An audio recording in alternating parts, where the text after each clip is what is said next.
అసెంబ్లీలో జరిగేటువంటి నీటి పంపకాలు ప్రజెంటేషన్లకు సంబంధించి బీఆర్ఎస్ ఎమ్మెల్యేలు వాకౌట్ చేశారు. ఇంకో పక్క అటు మంత్రి ఉత్తమ్ కుమార్ రెడ్డి ప్రజెంటేషన్ ఇచ్చారు. ఇంకోవైపు అటు నిన్న బీఆర్ఎస్ కూడా ప్రజెంటేషన్ ఇచ్చింది.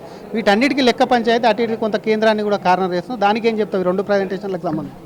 ఇప్పుడు ఈ ప్రజెంటేషన్లు ఇవన్నీ కూడా ఏది ఎట్లున్నా తెలంగాణకు నీటి వాటా మీద ఎవరు అన్యాయం చేశారు?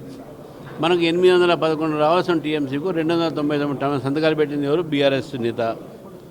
ఈ యొక్క ప్రాజెక్ట్స్లు కంటిన్యూ చేయకుండా, పెండింగ్ ప్రాజెక్టు కూడా తీర్చకుండా, దీని మీద ఎటువంటి ఒక స్టాండ్ ఇంకా తీసుకోలేక దాన్ని కంటిన్యూ చేయాలా వద్దా అని మీద కోట్లాది రూపాయల ప్రజాధనం పెట్టిన తర్వాత ఇంకా దాన్ని 2 సంవత్సరాలు వచ్చినా కూడా ప్రభుత్వం దాని మీద మాట్లాడకపోవడం కాంగ్రెస్ ప్రభుత్వం తప్పు. మీరు జూరాలని తీసుకొస్తారా, శ్రీశైలం తీసుకొస్తారా, అది మీరు నిర్ణయించారు. మీరు ప్రభుత్వాలు ఉన్నారు, అది తీసుకోరాండి.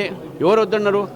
భారతీయ జనతా పార్టీ ఈ 2 రాష్ట్రాల మధ్యన ఉన్నటువంటి ఒక ఏదైతే సంబంధించినటువంటి ఒక వివాదాలు ఉన్నాయో దాన్ని తీర్చడానికి కేంద్ర ప్రభుత్వం రంగంలో గతంలో ఎపెక్స్ కౌన్సిల్ ద్వారా తిరిగింది, ఇప్పుడు కూడా మనం తిరుగుతున్నాం. కేంద్ర ప్రభుత్వం 2 రాష్ట్రాలు కూడా మనం న్యాయం చేసే ప్రయత్నం చేస్తాం.